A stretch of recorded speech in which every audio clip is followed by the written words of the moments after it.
नमस्कार साथियों, मैं मनीष भारती संस्कृति आईएएस प्लेटफॉर्म पर आप सभी का स्वागत करता हूं। साथियों, जैसा कि आप जानते हैं कि प्रीलिम्स 2024 को ध्यान में रखते हुए हम लोग पिछले एक वर्ष का करंट अफेयर्स का रिवीजन कर रहे हैं और इंडियन पॉलिटी सब्जेक्ट के साथ मैं आता हूं। दिसंबर और जनवरी महीना का हम इस बार रिवीजन करने वाले हैं। इस 2 महीने में कौन से मुद्दे इंपॉर्टेंट रहे हैं उस पर हम बात करेंगे। इससे पहले 6 जो है लेक्चर में ले चुका हूं, आप प्लेलिस्ट में जाकर के उसे देख भी सकते हैं। चलिए सीधे पहले टॉपिक की तरफ चलते हैं। भारत में अपराध रिपोर्ट 2022 और रिपोर्ट इंडेक्स, इस तरह के प्रश्न यूपीएससी में पूछे जाते हैं, तो विशेष रूप से ध्यान रखिएगा। चर्चा में क्यों है? राष्ट्रीय अपराध रिकॉर्ड ब्यूरो ने 2022 के लिए भारत में अपराध की घटनाओं पर अपनी वार्षिक रिपोर्ट जो है वह प्रस्तुत कर दी है। रिपोर्ट के में कुछ विशेष बातें कहा गया है, उसे संक्षिप्त में समझ लेते हैं। श्रेणी देख लीजिए, 2022 की रिपोर्ट के मुख्य परिणाम क्या रहा है, किस किस श्रेणी में। तो यहां पर अपराध देखेंगे तो कुल अपराध जो है वह आपको दिखेगा कि 58.24 लाख से अधिक संज्ञेय अपराध दर्ज किए गए हैं। ठीक है, इसके अलावा महिलाओं के खिलाफ अगर अपराध की बात करेंगे तो तकरीबन 4.5 लाख से अधिक अपराध आपको देखने को मिलेगा। बच्चों के खिलाफ अपराध देखेंगे तो यह तकरीबन 1.5 लाख के आसपास ये मामला देखने को मिलेगा। ये एक वर्ष का किया गया है, देखना है आपको यहाँ पर। ये वरिष्ठ नागरिकों के खिलाफ अपराध देखेंगे तो लगभग 28,000 ऐसे मामले दर्ज किए गए। और साइबर क्राइम, आजकल जो डिजिटल दुनिया में हम जी रहे हैं, इसमें साइबर क्राइम की भूमिका बढ़ती जा रही है। तो साइबर क्राइम देखिए बढ़कर के ये हो गया है 56,000 से अधिक मामला। तो यहाँ पर एक चीज आपको देखने को मिलेगा, यहाँ पर समझना है आपको कि देखिए कुल अपराध में महिला, बच्चा, वरिष्ठ नागरिक, ये 3 ऐसे जो हैं समाज के वंचित वर्ग माने जाते हैं। इन 3 के खिलाफ जो अपराध होते रहे हैं, आप कह सकते हैं एक अपराध की श्रेणी के रूप में यह परंपरागत श्रेणी है। लेकिन एक नया श्रेणी जो लगातार अपना जो है सिर पांव फैला रहा है वह है साइबर क्राइम को लेकर के, और 65,000 से अधिक मामले आए हैं। एक बात और आपको ध्यान देना है, साइबर क्राइम के बहुत सारे मामले जो है वह दर्ज ही नहीं होता है। तो यहां पर ये जो 65,000 जो मामला है ये और भी ज्यादा बढ़ सकता है। इन सब चीजों को ध्यान रखना है। ये चीजें बाकी श्रेणी में भी आपको देखने को मिल सकता है, लेकिन फिलहाल रिपोर्ट यही है। राष्ट्रीय अपराध रिकॉर्ड ब्यूरो यानी कि national crime records bureau, NCRB, इसके विषय में आप लगातार पढ़ते भी रहते हैं और यह जो है इंपॉर्टेंट है, इसके बारे में थोड़ी सी जानकारी हम रखते हैं। क्या है इसकी स्थापना जो है 1986 में केंद्रीय गृह मंत्रालय के तहत किया गया था। किसके तहत? होम मिनिस्ट्री के तहत। ठीक है, इसे टंडन समिति, ध्यान देना है, एक फैक्ट आपके लिए यहां ये हो गया कि टंडन समिति और राष्ट्रीय पुलिस आयोग, ये दूसरी बात की गई है। राष्ट्रीय पुलिस आयोग 1977 से 1981 की सिफारिशों के आधार पर स्थापित किया गया था। तो ये पॉइंट आपके लिए बहुत महत्वपूर्ण होने वाला है। यह भारतीय दंड संहिता यानी कि आईपीसी में उल्लेखित किए गए अपराधों से संबंधित डेटा एकत्र करता है और उसका विश्लेषण करता है। यानी कि देखिए इंडियन पीनल कोड के तहत जो भी एफआईआर वगैरह दर्ज किया गया है, प्राथमिकी दर्ज की गई है, उसके आंकड़ों को ये लेता है, देश भर से उसके आंकड़े को लेता है, फिर उस डेटा का एनालिसिस करता है, उसके आधार पर फिर ये अपनी रिपोर्ट तैयार करता है। इसका मुख्यालय कहां पर है? वह देश की राजधानी नई दिल्ली में है। इस पर एक प्रश्न देखते हैं। राष्ट्रीय अपराध रिकॉर्ड ब्यूरो के संदर्भ में निम्नलिखित कथनों पर विचार कीजिए। कितने कथन, यहां पर ध्यान देना है, कितने कथन सही हैं यह पूछा गया है। चलिए, राष्ट्रीय अपराध रिकॉर्ड ब्यूरो की स्थापना टंडन समिति की सिफारिश पर 1986 में केंद्रीय गृह मंत्रालय के अंतर्गत की गई थी। बिल्कुल सही बात है। यह भारतीय दंड संहिता यानी कि इंडियन पीनल कोड आईपीसी की बात यहां पर की गई है, में उल्लेख किए गए अपराधों से संबंधित डेटा एकत्र करता है, फिर उस डेटा का एनालिसिस करता है, यानी कि यह भी सही है।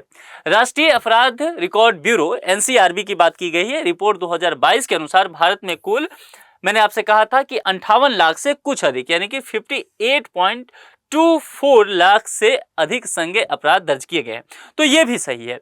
यानी कि इसमें अगर आप देखेंगे तो तीनों ही स्टेटमेंट सही नजर आता है। कितने कथन सही हैं? तो सभी 3 सी में है। इसका सही जवाब जो हो जाएगा वह सी विकल्प हो जाएगा। अब चलिए, डाकघर विधेयक 2023, post office act 2023, important point ये होने वाला है। इससे पहला भी चूंकि रिपोर्ट आया था, तो रिपोर्ट कहीं आए, सूचकांक आए, वह इंपोर्टेंट होता है, उसको तैयार करना है। और यह एक्ट क्यों इंपॉर्टेंट है? क्योंकि डाकघर की अपनी जो संरचना है, उसकी प्रवृत्ति है, कार्य करने की जो उसकी अपना एक नेचर है, उसमें कुछ परिवर्तन की बात की गई है। क्या कहा गया है? देखिए, राष्ट्रपति ने डाकघरों को और बेहतर बनाने के लिए डाकघर विधेयक 2023 को मंजूरी दे दी है। यह विधेयक अब कानून बन चुका है। ओके, यह भारतीय डाकघर अधिनियम 1998 का स्थान ले लेगा। तो इसलिए मैंने कहा कि यह इंपॉर्टेंट है, यानी कि अब यह काम में नहीं रह जाएगा। इसके जगह पर पोस्ट ऑफिस एक्ट 2023 आ गया है। अब देखिए इसके तहत क्या क्या कहा गया है, क्या क्या उपबंध रखे गए हैं, उस पर एक नजर डालते हैं।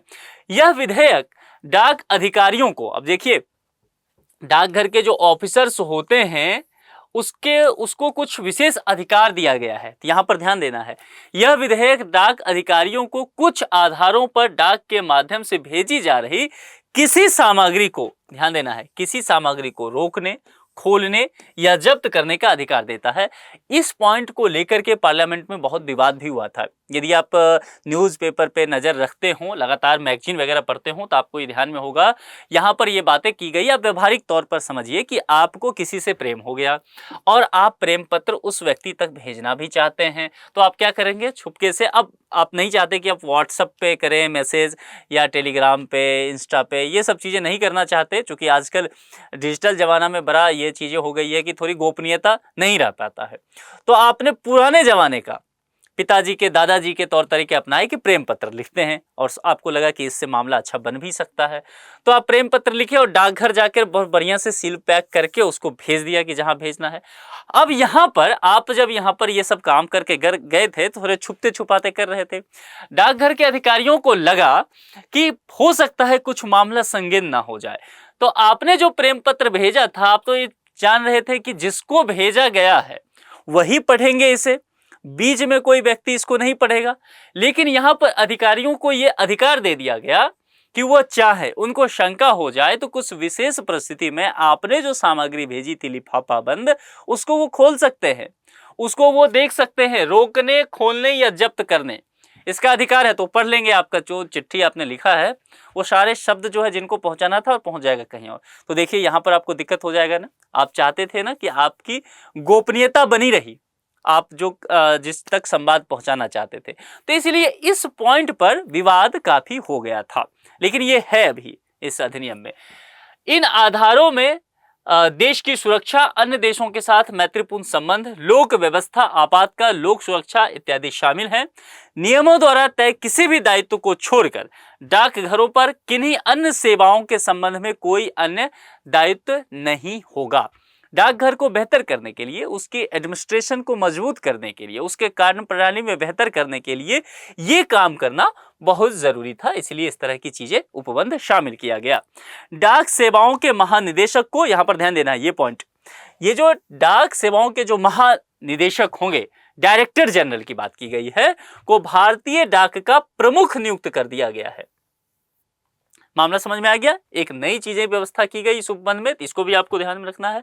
अब चलिए इस पर एक प्रश्न है, डाकघर विधेयक 2023 के संदर्भ में निम्नलिखित कथनों पर विचार कीजिए, सही नहीं है पूछा गया है। यह विधेयक डाक अधिकारियों को किसी भी आधार पर डाक के माध्यम से भेजी जा रही किसी सामग्री को जब्त करने का अधिकार नहीं देती है। देखिए अधिकार देती है रहता तो सही होता, अन्यथा यह गलत हो गया, क्योंकि यहां पर अधिकार मिल जाता है। इस विधेयक के माध्यम से डाक सेवाओं के महानिदेशक को भारतीय डाक का प्रमुख नियुक्त किया जाएगा। निश्चित तौर पर ये सही बातें हैं। तो इसमें सही नहीं कौन सा है, तो पहला सही नहीं है, ये वाला सही नहीं है, इसका इसीलिए विकल्प ए इसका सही जवाब होगा। चलिए ग्राम मानचित्र को लेकर के बात करते हैं। छोटे छोटे ये टॉपिक है, पर यूपीएससी के लिए ये काम की चीजें हैं। जहां आप जिसे नजरअंदाज करेंगे यूपीएससी वही नजर रखेगी, इसीलिए छोटी छोटी टॉपिक को याद रखिए, उसको अच्छे से प्रिपेयर कर लीजिए। खास करके ऐसे मुद्दे जो ग्राम पंचायत से संबंध हो या पंचायती राज मंत्रालय से संबंध हो, ध्यान देना है। पंचायती राज मंत्रालय की चर्चा मैंने कहा है। पंचायत से संबंधित कोई भी मसला हो उसको थोड़े से अच्छे से तैयार कीजिए। यूपीएससी बहुत इमोशनल हो जाती है। जैसे ही आप देखेंगे पीवाईक्यू में जाइएगा, पिछले 10 साल का बस पीवाईक्यू देख लीजिए और वहां पर देख लीजिएगा कि पंचायत से जुड़े हुए प्रश्न कितने आए हैं और नगर निगम से जुड़े हुए प्रश्न कितने आए, तो आपको दिखेगा कि हर बार जो है यहां से प्रश्न बना है। इसको लेकर के संविधान का 73वां और 74वां संविधान संशोधन आपको ध्यान में रखना चाहिए। मतलब मैं थोड़ा विस्तार कर रहा हूं टॉपिक का, क्योंकि यूपीएससी संभव नहीं है कि यहीं से पूछे, वह उसके इर्द गिर्द घूमती रहती है। तो जाकर के पंचायत की चर्चा यहां पर आए और जाकर के यहां से पूछ ले, तो यूपीएससी का फेवरेट जोन है। ये चीजें आपको पीवाईक्यू सॉल्व करते हुए पता चलेगा। देखिए, पंचायती राज मंत्रालय ग्राम, अच्छा ये जहां पर लिखा रहे मिनिस्ट्री ऑफ पंचायती राज, तो ये इस तरह से लिखा रहेगा MOTR, तो ध्यान रखना है। पंचायती राज मंत्रालय ग्राम पंचायतों द्वारा स्थानिक योजना निर्माण को सुविधाजनक बनाने के लिए ग्राम मानचित्र को बढ़ावा दे रहा है। अब ये ग्राम मानचित्र क्या होता है, जरा इसके विषय में समझ लेते हैं। देखिए, यह एक भौगोलिक सूचना प्रणाली एप्लीकेशन है। डिजिटल एज में हम सभी जा रहे हैं, तो पंचायत भी डिजिटल एज में पहुंचे, ताकि वहां की जो क्रियान्वयन की स्थिति हो, वहां की आधारभूत संरचना हो, वहां की जो जानकारी हो, स्थानीय स्वशासन की व्यवस्था हो, यह सब सुदृढ़ हो सके। इसके लिए एक एप्लीकेशन तैयार किया गया भौगोलिक सूचना प्रणाली को ध्यान में रखते हुए। इसे मिनिस्ट्री ऑफ पंचायती राज ने 2019 में लॉन्च किया। तो यहां पर देखिए, मंत्रालय जो है वो पंचायती राज मंत्रालय है, ध्यान रखना, और 2019 में लॉन्च किया गया था। और यहां एक बात और, इसे राष्ट्रीय सूचना विज्ञान केंद्र में विकसित किया गया है। ये पॉइंट इंपॉर्टेंट है। यह भूस्थानिक प्रौद्योगिकियों का उपयोग करके ग्राम पंचायत स्तर पर स्थानिक योजना बनाने में मदद करता है, कि आप ग्राम पंचायत के आधार पर ही वही स्थानीय स्तर पर योजनाओं का निर्माण कर लीजिए। यह अलग अलग विकासात्मक कार्यों के बेहतर ढंग से पर्यवेक्षण के लिए एकल भूस्थानिक मंच तैयार करता है। एक ही जगह जो है ये सारे काम हो सके, इसके लिए एक प्लेटफॉर्म ये ग्राम मानचित्र देता है। अब देखिए, ग्राम मानचित्र के संदर्भ में निम्नलिखित कथनों पर विचार कीजिए, कितने कथन सही हैं। यूपीएससी का नया पैटर्न है इस तरह के विकल्प पूछने का। तो देखिए, यह भूस्थानिक प्रौद्योगिकियों का उपयोग करके ग्राम पंचायत स्तर पर स्थानिक योजना बनाने में मदद करता है, ये सही है। इसे ग्रामीण विकास मंत्रालय ने 2019 में लॉन्च किया था। बहुत ध्यान से देखना है, 2019 में तो लॉन्च हुआ, लेकिन ये ग्रामीण विकास मंत्रालय नहीं बल्कि मिनिस्ट्री ऑफ पंचायती राज मंत्रालय के द्वारा किया गया था। ये चीजें यहां पर गलत हो गया। ग्राम मानचित्र को राष्ट्रीय सूचना विज्ञान केंद्र ने विकसित किया। मैंने पहले भी कहा था कि इस पॉइंट को ध्यान में रखना है, ये सही है। तो यहां पर कितने कथन सही हो गए, एक और ये तीन, ये दोनों सही है, तो कुल 2 स्टेटमेंट आपका यहां पर सही हो जाएगा। तो यहां केवल 2 जो है यहां पर बी में था, ये इसका सही जवाब हो जाएगा। चलिए अगले टॉपिक की तरफ चलते हैं। अमेरिका और भारत में महाभियोग। अमेरिकी प्रेसिडेंट पर महाभियोग की चर्चा की गई, तो उसके संदर्भ में हम जरा भारत के राष्ट्रपति पर किस तरह से महाभियोग चलाया जा सकता है उसको पढ़ेंगे। क्योंकि कई बार यूपीएससी जो है ना, कहीं और का मुद्दा जो है कहीं और फिट कर देती है, तो हम थोड़ा सा उसको देख लेंगे। चलिए, संयुक्त राज्य अमेरिका के हाउस ऑफ रिप्रेजेंटेटिव्स ने वर्तमान राष्ट्रपति पर महाभियोग प्रक्रिया औपचारिक रूप से शुरू करने का प्रस्ताव पारित किया। अब यहां पर हमारे लिए ये चीजें देखना होगा, ये जो है संयुक्त राज्य अमेरिका में जो प्रेसिडेंट होते हैं उस पर किस तरह से महाभियोग की प्रक्रिया चलाई जा सकती है, किस सदन में हो सकता है, उसका परिणाम क्या होगा, राष्ट्रपति किस तरह के कदाचार में संलिप्त पाए जाएंगे, तब उन पर महाभियोग चलाया जाएगा, इधर बताया गया है। और यही सारी बातें जो है भारत के राष्ट्रपति के संदर्भ में इधर कहा गया है। एक बात ध्यान रखना है कि हमें इधर से ज्यादा मतलब नहीं है। यूपीएससी आपसे ये नहीं पूछने वाली है कि अमेरिका में हाउस ऑफ रिप्रेजेंटेटिव किस तरह से वहां पर राष्ट्रपति पर महाभियोग चलाती है, क्या क्या प्रक्रिया है, उसका क्या परिणाम है, जो अमेरिकी संविधान है वह क्या कहती है, वह हमारे लिए ज्यादा जरूरी नहीं है। हमारे लिए यह जरूरी है कि भारत के राष्ट्रपति के लिए किस तरह से व्यवस्था किया गया। समझ में आ रहा है चीजें ना? आपको ये लिंक करना पड़ेगा। करेंट अफेयर्स कुछ और नहीं होता है, कहीं और का चीजें हुआ है, कहीं और किसी ने छींका तो जुकाम कहीं और किसी को होगा। और यूपीएससी इस तरह के मुद्दों पर खूब नजर रखती है। तो अमेरिका में चर्चा में आया तो भारत को पढ़िए, लेकिन यह भी देखना होगा कि क्या पढ़ना जरूरी है और क्या पढ़ना जरूरी नहीं है। तो ये चीजें अमेरिकी हम नहीं ज्यादा पढ़ेंगे, थोड़ा सा नजर हम जरूर रख लेंगे कि गलती से यूपीएससी का मन मचल गया, कुछ कह नहीं सकते, अनप्रेडिक्टेबल सर्विस कमीशन है ये यूपीएससी। तो अगर यहां से मन मचल गया तो थोड़ी सी जानकारी हमारे पास होना चाहिए। देखिए, विषय यहां पर है संयुक्त राज्य अमेरिका को चर्चा में लाया गया है और यहाँ भारत को चर्चा में लाया गया है। अब किन पर यह महाभियोग चलाया जा सकता है? देखिए, अगर यूएसए को लेकर के बात करेंगे ना, तो यूएसए में 3 लोगों पर महाभियोग चलाया जा सकता है। 3 पद कह सकते हैं। एक पद होता है जो प्रेसिडेंट का होता है, दूसरा पद जो होता है वो वाइस प्रेसिडेंट का होता है, और तीसरा पद जो होता है वो ब्यूरोक्रेट्स के लिए होता है। जो सिविल पदाधिकारी होते हैं उस पर भी वहां पर महाभियोग चलाया जाता है। तो ये 3 पद हो गए। लेकिन भारत की स्थिति में अगर आप देखेंगे तो इस तरह की व्यवस्था आपको नजर नहीं आएगा। भारत के संविधान के आधार पर अगर आप नजर रखें तो भारत में केवल राष्ट्रपति पर ही महाभियोग चलाया जा सकता है। तो एक अंतर आपको नजर आ गया।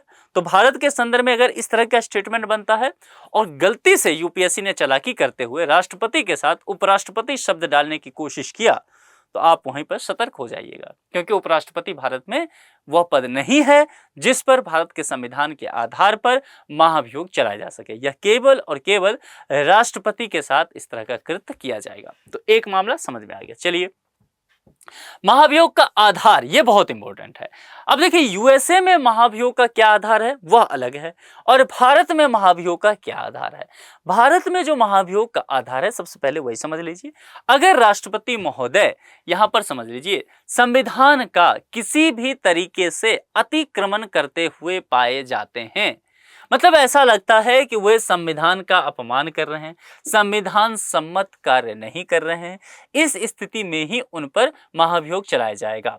लेकिन यहाँ पर अगर अमेरिकी राष्ट्रपति की बात करें, उपराष्ट्रपति की बात करें या सिविल अधिकारियों की बात करें तो उनका दायरा थोड़ा सा बड़ा हो जाता है। यानी कि क्या हो जाता है कि उन पर राजद्रोह, रिश्वतखोरी और अन्य तरह के गंभीर अपराध होते हैं। इसके अलावा दुराचार के मामले में भी, अब दुराचार का मामला ऐसा है जो अनलिमिटेड हो जाता है, फिर उसको न्यायालय जाकर के एक्सप्लेन करने की आवश्यकता हो जाता है। ठीक है, ट्रंप साहब इस मामले में काफी फंसे हुए थे। ठीक है, तो यहां पर महाभियोग का आधार यहां पर वह थोड़ा सा व्यापक रखा गया है अमेरिका में। प्रक्रिया क्या है? अब देखिए, ये प्रक्रिया हम बिल्कुल नहीं पढ़ेंगे, परिणाम हम बिल्कुल नहीं पढ़ेंगे, हमें इससे मतलब नहीं है। थोड़ा सा यहां हमने देख लिया जरूरी क्या था यहां, लेकिन हमारे लिए प्रक्रिया परिणाम जानना जरूरी है भारत के राष्ट्रपति में। तो हम यहां चलते हैं। ये पीडीएफ आपको मिल ही जाएगा टेलीग्राम पे, तो आप चाहें, आपकी विशेष इच्छा करे तो आप जो है यहां पर जाकर के देख सकते हैं। मेरे तरफ से है कि एक नजर डालना चाहे तो डालें, नहीं तो रहने दीजिए। यहां पर देखिए भारत में क्या है। संसद के दोनों शब्दों में, अब देखिए कानूनी शब्द हैं, थोड़े टेक्निकल पहलू हैं, तो मैं एक एक शब्द को आपको समझाते चलूंगा। आरोप का संकल्प देखिए, संसद के दोनों सदनों, 2 सदन लोकसभा और वरिष्ठों का सदन राज्यसभा, तो दोनों सदनों में से किसी भी सदन में महाभियोग के लिए आरोप लगाने वाला संकल्प प्रस्तुत किया जा सकता है। राज्यसभा में भी यह संकल्प प्रस्तुत किया जा सकता है, लोकसभा में भी यह संकल्प प्रस्तुत किया जा सकता है। इतना मामला क्लियर हो गया। चलिए दूसरा, ऐसा संकल्प प्रस्तुत करने के लिए कम से कम 14 दिन की लिखित सूचना, ध्यान देना है, और उस पर सदन के कम से कम 1/4 सदस्यों के हस्ताक्षर आवश्यक हैं। ये संकल्प तो आप देंगे तो 14 दिन कि आप पहले दीजिए और लिखित रूप में दीजिए, और उस पर हस्ताक्षर होना चाहिए कम से कम 1/4 सदस्यों का भी उस पर हस्ताक्षर होने चाहिए। मतदान की व्यवस्था को लेकर के, यानी कि यहां पर आपने संकल्प पत्र दे दिया, जो प्रक्रिया संकल्प पत्र को लेकर के देना था वह भी पूरा कर दिया आपने। अब ये पूरा हो गया, अब इस पर मतदान की प्रक्रिया आएगी, वोटिंग का मामला है। संकल्प को उस सदन की कुल सदस्य संख्या से के कम से कम 2/3 बहुमत से पारित होना आवश्यक है। ये 2/3 सुनकर के कुछ समझ में आ रहा है? विशेष बहुमत की बात की जा रही है। ठीक है, तो 2/3 पर ध्यान रखना है। देखिए फिर से पढ़िए इसे। अब जैसे ही मैंने यहां चर्चा किया 2/3 को, तो आपको फिर ये जाकर के पढ़ लेना चाहिए आर्टिकल 368। अब अनुच्छेद 368 क्या करता है? संविधान संशोधन के लिए पार्लियामेंट को विशेष शक्ति देता है। इसको लेकर के सुप्रीम कोर्ट ने भी कहा है कि भैया ये मामला ठीक है। अगर आप ध्यान रखते हो, केशवानंद भारती में भी ये चीजें दुरुस्त पाया गया, जो बेसिक स्ट्रक्चर की बात की गई। हालांकि सुप्रीम कोर्ट ने आर्टिकल 368 को भी बेसिक स्ट्रक्चर का हिस्सा रखा है। तो जब यहां पर ये शब्द पढ़े, देखिए ऐसे ही यूपीएससी को पढ़ना पड़ेगा, यूपीएससी की नब्ज ऐसे ही पकड़ में आएगा। नहीं तो फिर अगर एक ही चीज पढ़ते चले जाएंगे तो मामला बनेगा नहीं, कहीं का कहीं और पूछेगी यूपीएससी। तो इर्द गिर्द के जितने मामले हैं नोट्स पलटिए और रिवीजन कर लीजिए। आप सब पढ़ चुके हैं, एक नजर बस उस पर डालिए। तो 2/3 बहुमत की बात की गई, तो यहां पर बू आने लगी विशेष बहुमत की। तो संविधान संशोधन पे चले जाइए। इस अनुच्छेद के विषय में पढ़ लीजिए और देखिए कि साधारण बहुमत क्या होता है, विशेष बहुमत क्या होता है, विशेष बहुमत के साथ आधे से अधिक राज्यों से किस तरह से संतुष्टि ली जाती है। ये सब चीजें जो है आपको ध्यान रखना चाहिए। संविधान संशोधन की जो ये 3 प्रक्रिया है आप उस पर ध्यान रखिए। तो एक मामला तो यहां समझ में आ गया, जिस सदन में संकल्प प्रस्तुत किया जाता है उस सदन में संकल्प पारित होने के बाद उसे दूसरे सदन में भेजा जाता है। उदाहरण के लिए मान लेते हैं कि राज्यसभा जो वरिष्ठों का सदन है, राज्यसभा में इस संकल्प पत्र को लाया गया, वहां के सदस्यों ने, वहां पर वोटिंग भी हो गया। वोटिंग में देखा गया कि कुल सदस्य संख्या के 2/3 बहुमत से भी मामला आगे बढ़ गया, तो राज्यसभा में मामला बन गया। अब इसे लोकसभा में भेजा जाएगा, दूसरे सभा, यदि वाइस वर्सा कर लीजिए, यदि ऐसा लोकसभा में होता तो फिर इसे राज्यसभा में भेजा जाता। वही बातें ये कहा जा रहा है कि दूसरे सभा में फिर भेजा जाएगा। वहां संकल्प पर मतदान से पहले आरोपों की जांच की जाती है। फिर से समझिए, किसी भी सदन में ऐसा होता है, जिस भी एक सदन में संकल्प पत्र सबसे पहले लाया गया है, वहां वोटिंग हो गई, सब कुछ हो गया, दूसरे सदन गया तो दूसरा सदन क्या करेगा, पहले जांच करेगा, ठीक है, चीजों को देख लेगा। वहां राष्ट्रपति को अपना पक्ष रखने का अधिकार भी होता है। राष्ट्रपति महोदय से कहा जाएगा कि आप पर यह आरोप लगा है, एक सदन से चीजें पास भी हो चुकी है, पूरी प्रक्रिया को पालन किया गया, वोटिंग हो गया है, हमारे पास ये मुद्दा आ गया, जिस भी दूसरे सदन में आए अब अपना मत रखिए, आप अपना क्या कहना चाहते हैं, अपना पक्ष रखिए। महाभियोग पर सुनवाई के लिए पीठासीन अधिकारी फिर क्या होंगे, तो देखिए संबंधित सदन का पीठासीन अधिकारी होगा। अब संबंधित सदन के पीठासीन अधिकारी कहने का क्या तात्पर्य है, यदि यह मामला लोकसभा में होता है तो लोकसभा में जो अध्यक्ष होंगे, जो स्पीकर होंगे, जैसे कि 17वीं लोकसभा के स्पीकर कौन है, ओम बिरला साहब, तो ओम बिरला साहब के देखेंगे इस चीजों को। और राज्यसभा की बात करें तो राज्यसभा में सभापति होते हैं, और राज्यसभा के सभापति कौन होते हैं, जो भारत के उपराष्ट्रपति हुआ करते हैं। तो धनखड़ साहब अभी उपराष्ट्रपति हैं, तो वही इस मसले को देखेंगे। तो पीठासीन अधिकारी के मामला भी आपने समझ गया। संबंधित सदन का पीठासीन अधिकारी, दोनों सदनों महाभियोग संकल्प पारित होने के बाद राष्ट्रपति को पद से हटाया जाता है। दोनों सदन में ये चीजें हो गई, वोटिंग हो गया, राष्ट्रपति अपना पक्ष रखे, संतुष्ट नहीं हुआ, वोटिंग हो गया, दोनों सदन से पारित हो गया, राष्ट्रपति को पद से हटा दिया जाएगा। मामला समझ में आ गया। इसलिए मैंने शब्द एक एक शब्द करके आपको पूरी प्रक्रिया को विस्तार से समझा दिया है। ये चीजें आपको फिर ध्यान में रखना है, क्योंकि ये महत्वपूर्ण चीजें हो सकता है। चलिए लगे हाथ एक प्रश्न तुरंत देख लेते हैं, इतने बढ़िया से समझे हैं तो एक प्रश्न तो बनता है। अमेरिका और भारत में महाभियोग की प्रक्रिया के संदर्भ में निम्नलिखित कथनों पर विचार करना है, कितने कथन सही हैं ये देखना है। अमेरिका में राष्ट्रपति, उपराष्ट्रपति और सभी सिविल अधिकारियों पर महाभियोग चलाया जा सकता है। मैंने पहले ही कहा कि ये तीनों पद ऐसे हैं जहां पर चलाया जा सकता है, सही है। भारत के संदर्भ में देखते हैं, भारत में केवल राष्ट्रपति और उपराष्ट्रपति पर ही महाभियोग चलाया जा सकता है, अन्य किसी भी अधिकारी पर नहीं। तो सोच के बताइए कि क्या ऐसा हो सकता है, कमेंट बॉक्स में लिखिए। तो मैंने आपको बताया था कि राष्ट्रपति पर महाभियोग तो चलाया जा सकता है, लेकिन यह व्यवस्था जो है उपराष्ट्रपति के पद के साथ नहीं है। भारत में केवल राष्ट्रपति ही ऐसे पद हैं जिन पर महाभियोग चलाया जा सकता है। तो यहां पर जो है यह गलत हो गया, ठीक है। अधिकारी पर तो नहीं होगा, उपराष्ट्रपति पर भी नहीं होगा। भारत के राष्ट्रपति पर संविधान के अतिक्रमण, रिश्वतखोरी या अन्य गंभीर अपराध और दुराचार के लिए महाभियोग चलाया जा सकता है।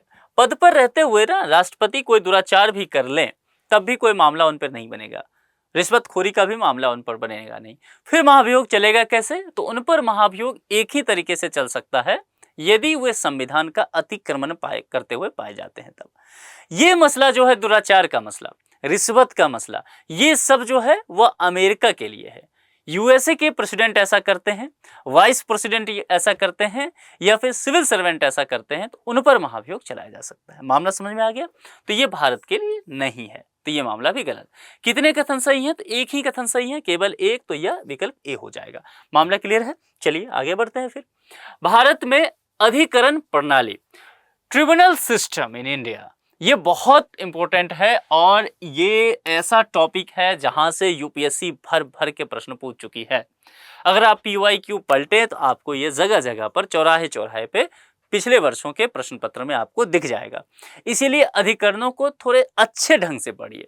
अधिकरण की देखिए व्यवस्था की जरूरत क्या पड़ा, सबसे पहले इसी को समझ लीजिए। हमारे देश में जिला न्यायालय तो है ही, उसके बाद हाई कोर्ट्स हैं, सुप्रीम कोर्ट है, तो ये जो न्यायालय हैं ही, और इसमें सिविल और फौजदारी दोनों तरह के मामले देखे जाते हैं। फिर भैया अधिकरण की जरूरत क्या पड़ा? देखिए समय के साथ क्या हो रहा है कि अपराध का आप कह सकते हैं प्रकृति बदल रहा है, या अपराध के साथ साथ कह सकते हैं जो मुद्दे आ रहे हैं, जो इशूज आ रहा है, जो डिस्प्यूट के मामले आ रहे हैं, उसका प्रकृति बदल रहा है। ठीक है, और जब प्रकृति बदल रहा है तो वह अब कह सकते हैं कि तकनीकी पहलू के साथ भी जुड़ रहा है, विशिष्टता की आवश्यकता पड़ रही है। ठीक है, और इधर एक तरफ क्या देखा जा रहा है, जो परंपरागत तरीके से न्याय प्रणाली है, न्याय देने की व्यवस्था है। अब परंपरागत तरीका कौन है? जिला न्यायालय हो गया, हाई कोर्ट, सुप्रीम कोर्ट। तो यहां पर केस का भंडार लगा हुआ है, एक एक अदालत में लाखों मुकदमे हैं, तो ये चीजें देखा जा रहा है। तो यहाँ पर विवाद का निपटारा कैसे होगा? बहुत सारे ऐसे मसले हैं जहां पर तुरंत निपटारा होना चाहिए। इसको ध्यान में रखते हुए फिर अधिकरण यानी कि ट्रिब्यूनल की व्यवस्था कर दी गई कि ऐसे मुद्दे जहां पर कुछ तकनीकी पहलू से जुड़ा हुआ मुद्दा है तो ट्रिब्यूनल देख लेगा और उससे संबंधित ट्रिब्यूनल देखेगा।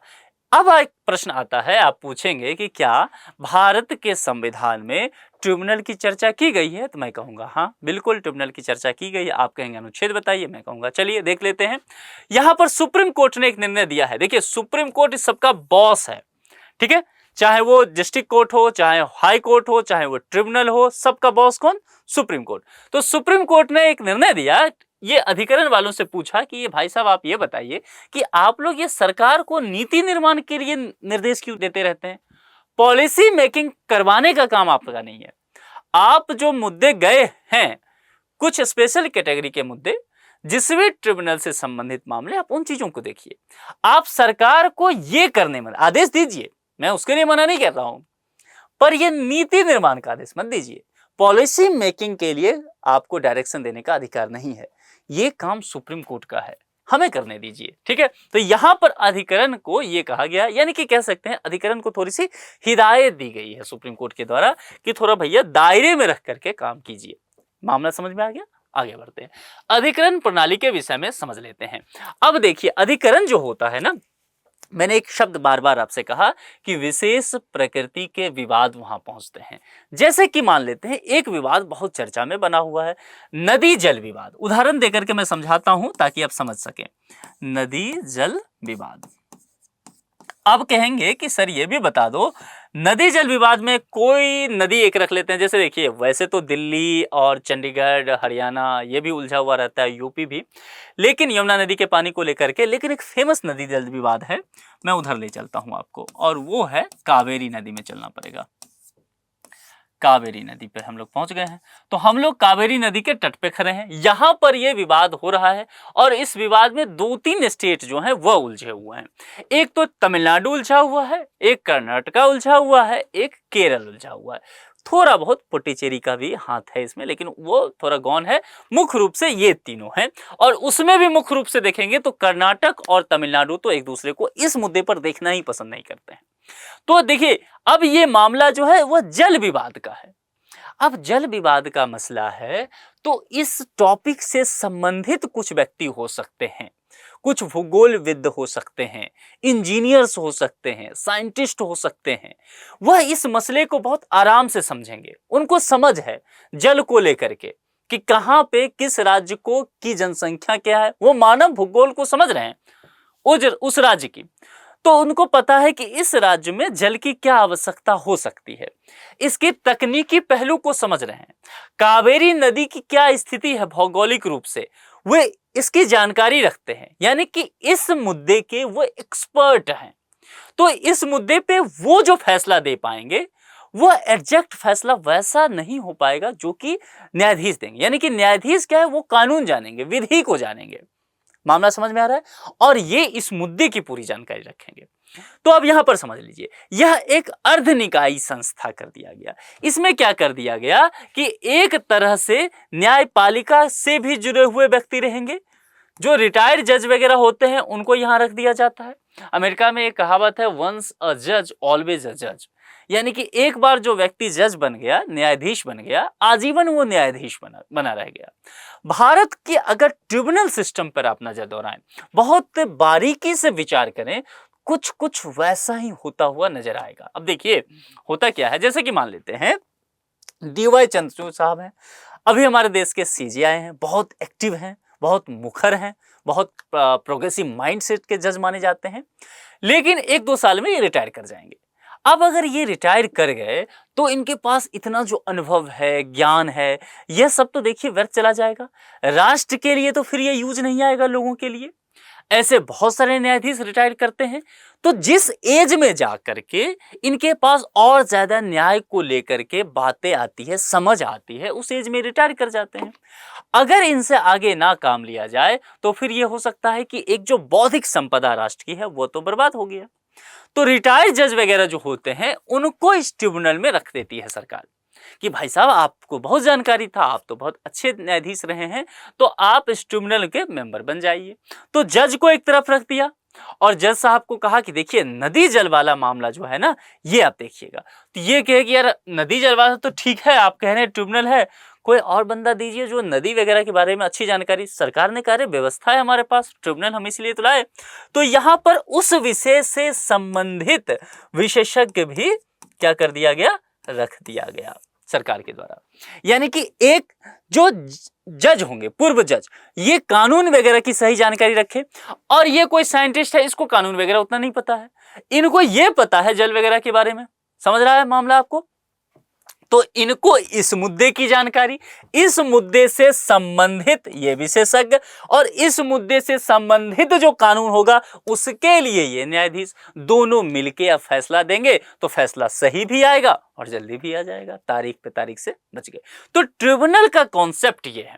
मैंने एक नदी जल विवाद को लेकर बताया, इस तरह के बहुत सारे मामले हो सकते हैं। कैट को लेकर के आप देखिए, सिविल सर्वेंट के मामले जाते हैं, तो सिविल सर्वेंट के मामले जब जाएंगे तो एक तरफ न्यायाधीश होंगे, एक तरफ कोई सिविल सर्वेंट होगा। समझ रहे हैं? ये दोनों उन चीजों को देखेगा, उसको सर्विस कोड वगैरह पता है इसको। तो विशेषज्ञ के साथ एक जो है पूर्व जज हो सकते हैं। मामला समझ में आ गया। चलिए आगे बढ़ते हैं। देखिए अब यही सब चीजें होगा।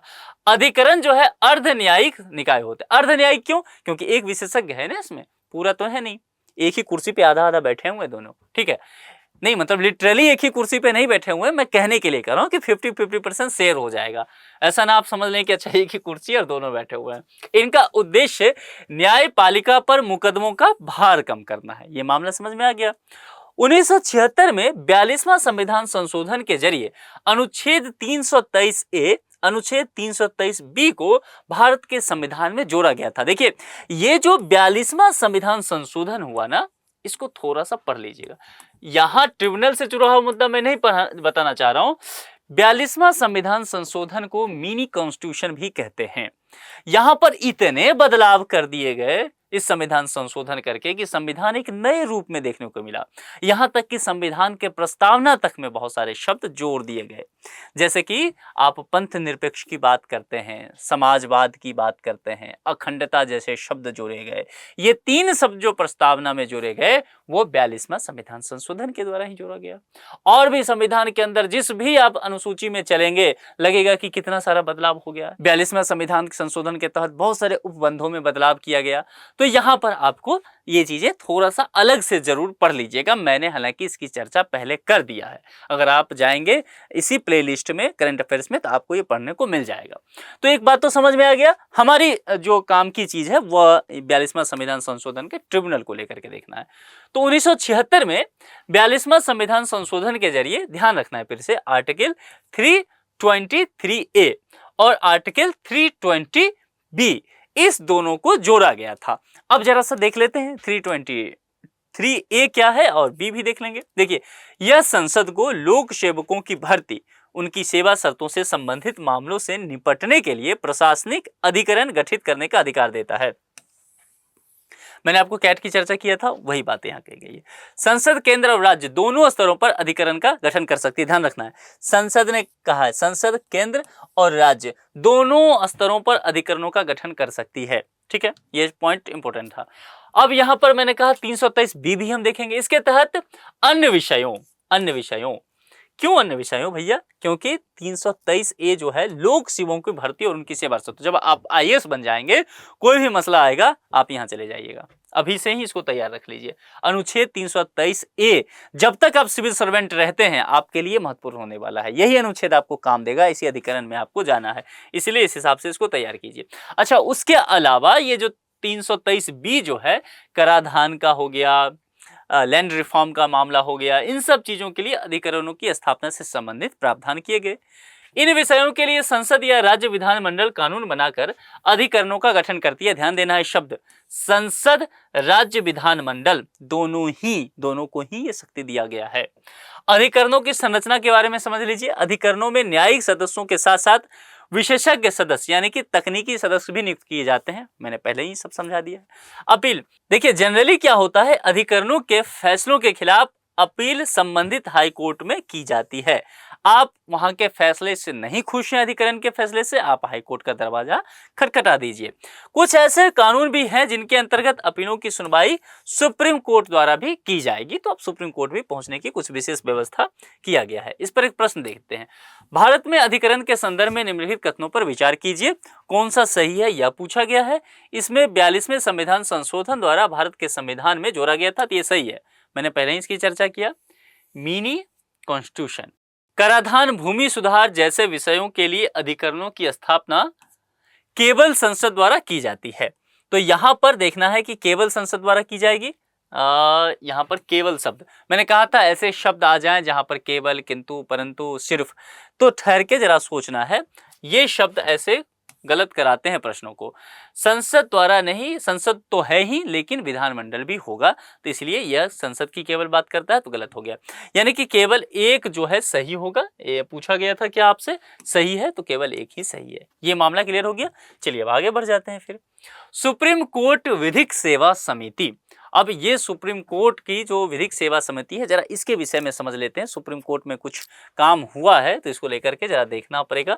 सुप्रीम कोर्ट के एक न्यायाधीश को यहाँ पर जो supreme court legal service committee यानी कि SCLSC शॉर्ट में से कहा गया, इसके अध्यक्ष के रूप में नामित किया गया है। अब क्या क्या है देखते हैं जरा इसके बारे में। देखिए, यह एक वैधानिक निकाय है, ध्यान देना है, वैधानिक निकाय है, संवैधानिक निकाय नहीं है, ठीक है। इसका गठन राष्ट्रीय विधिक सेवा प्राधिकरण ने विधिक सेवा प्राधिकरण अधिनियम 1987 की धारा उसके सेक्शन 3A के तहत किया है। तो ये शब्द आपको ध्यान रहेगा। इसका उद्देश्य क्या है? निर्धनों, वंचित वर्गों, समाज में हाशिए पर रहने वाले लोगों को निःशुल्क कानूनी सेवा देना, मतलब सुविधा देना।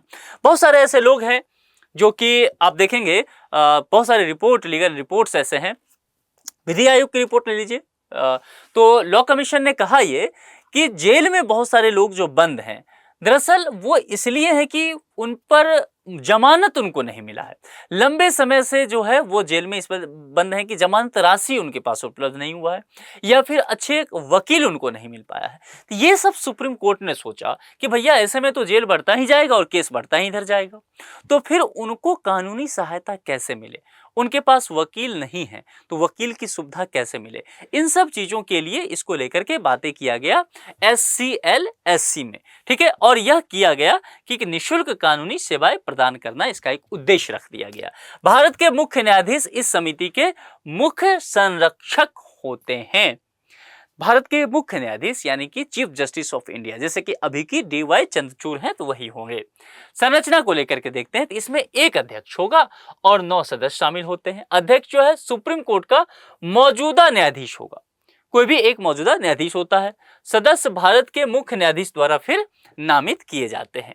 तो ये मसला समझ में आ गया। प्रश्न देखते हैं, सुप्रीम कोर्ट विधिक सेवा समिति के संदर्भ में निम्नलिखित कथनों पर विचार कीजिए। यह एक वैधानिक निकाय है, निश्चित तौर पर, इस हमने पहले बात कर लिया है। यह समिति निर्धनों और वंचित वर्गों के लोगों को निःशुल्क कानूनी सेवाएं प्रदान करती है, सही है। भारत के मुख्य न्यायाधीश इस समिति के मुख्य संरक्षक होते हैं, ये भी सही है। तो कितने कथन सही हैं? तो तीनों, सभी 3 सी में है, तो सी सही विकल्प हो जाएगा। चलिए, टॉपिक समझ में आ रहा है। छोटे छोटे टॉपिक हैं लेकिन ये इंपॉर्टेंट है। यूपीएससी का नज़र यहाँ पर जा सकता है। तो आप कोशिश कीजिए कि इसको सही से प्रिपेयर कर लीजिए। देखिए ये टॉपिक बहुत इंपॉर्टेंट है और पिछले दिनों ये जो चर्चा में रहा है टॉपिक, मेंबर ऑफ पार्लियामेंट्स को लेकर के लगातार कई रिपोर्ट्स वगैरह आए हैं इन सब चीज़ों को लेकर के, तो थोड़ा सही समझ लीजिए है क्या। एमपी लेट्स कहते हैं ना, तो ये शॉर्ट फॉर्म में कहा जाता है ई साक्षी मोबाइल एप्लीकेशन। सांख्यिकी और कार्यक्रम क्रियान्वयन मंत्रालय ने MP let's E Sakshi mobile application शुरू किया है। यह एप्लीकेशन सांसदों को एमपी लेड योजना के तहत परियोजनाओं को प्रस्तावित करने, ध्यान देना है, प्रस्तावित करने, ट्रैक करने, देखरेख करने में सक्षम बनाएगा। ठीक है, किसको सक्षम बनाएगा? सांसदों को। किसके तहत के लिए? तो ये एमपी लेड के लिए। अब यहाँ पर समझ लीजिए कि एमपी लेड होता क्या है, क्यों इसकी बात की गई। यह जो है MOSIP के तहत एक केंद्रीय क्षेत्र की योजना है। एमपी लेड्स को वर्ष 1993 में शुरू किया गया था।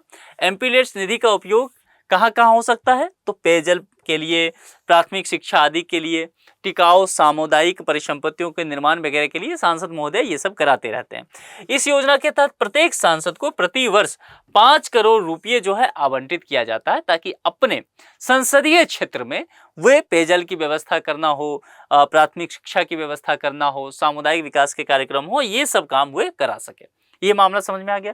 अब इसी बात को ध्यान में रखते हुए संसद महोदय तो चाहेंगे ना कि भैया हम एक साल में हमें 5 करोड़ मिल रहा है और हम खर्च कर रहे हैं चीज़ों को, तो हम चीज़ों के बारे में सही जानकारी रखें। अब मान लीजिए कोई सांसद हैं, वो वायनाड से हैं, केरल के वायनाड से हैं और वो दिल्ली में रहते हैं, दिल्ली से भागदौड़ चलते रहता है, तो योजनाओं वगैरह को की सही जानकारी फिर उनके पास नहीं रह पाएगा। तो अच्छा हो कि एक उनके पास मोबाइल एप्लीकेशन हो जाए और वह फिर ट्रैक कर सके अपनी स्कीम का कि जहां पर हमने पैसा लगाया है वह किस तरह से काम कर रहा है। इसी बात को ध्यान में रखते हुए ई साक्षी मोबाइल एप्लीकेशन लाया गया। मामला समझ में आ गया। चलिए आगे बढ़ते हैं, प्रश्न देख लेते हैं। संसद सदस्य स्थानीय क्षेत्र विकास योजना एमपी लेट्स के संदर्भ में निम्नलिखित कथनों पर विचार कीजिए, कौन सा सही है यह देखना है। इस योजना के अंतर्गत पेयजल, प्राथमिक शिक्षा आदि क्षेत्रों में सामुदायिक परिसंपत्तियों का निर्माण किया जाता है, सही है। इस योजना के तहत प्रत्येक सांसद को प्रतिवर्ष 10 करोड़ रुपये आवंटित किए जाते हैं। सोच के बताइए कमेंट बॉक्स में, ये गलत है। कितना मिलता है? 5 करोड़ रुपया इनको दिया जाता है। तो ये गलत हो गया, वो सही हो गया। तो केवल एक, यानी कि ए विकल्प ये सही हो गया। तो यहां पर हमने ये देख लिया कि इतने सारे टॉपिक जो हैं होने वाले हैं, ये महत्वपूर्ण इस सेगमेंट में होने वाला है। जितना भी टॉपिक आपको कराया गया है आप इसको अच्छे से तैयार कर लीजिए। कुछ टॉपिक पढ़ाते हुए मैंने आपको बताया कि इसके इर्द गिर्द के टॉपिक को आप अच्छे से तैयार कर लीजिएगा, क्योंकि वह आपके लिए जरूरी हो सकता है। तो इस लेक्चर में इतना ही रखते हैं। ये पूरा PDF जो है आपको संस्कृति IAS के टेलीग्राम ग्रुप पर मिल जाएगा। टेलीग्राम ग्रुप का पता आपको कैसे मिलेगा? इसी वीडियो के डिस्क्रिप्शन बॉक्स में जाइए, टेलीग्राम ग्रुप का लिंक दिया गया है, उस लिंक को चटकाइए, सीधा पहुंचेंगे आप टेलीग्राम चैनल पे। नीचे देखेंगे वहां पे ज्वाइन का ऑप्शन आएगा, ज्वाइन कर लीजिएगा। संस्कृति IAS के टेलीग्राम ग्रुप को आप ज्वाइन कर लिए होंगे। वहां पर ये PDF जो है पूरी तरह से निःशुल्क आपको उपलब्ध करा दिया जाएगा। बहुत सारे लेक्चर भी मिल जाएंगे और फिर आपकी तैयारी उससे और धारदार हो जाएगी। तो इस लेक्चर में इतना ही रखते हैं। दूसरे लेक्चर में और मुद्दों के साथ आपसे मुलाकात होगी। अपना बेहद ख्याल रखिए। Thank you.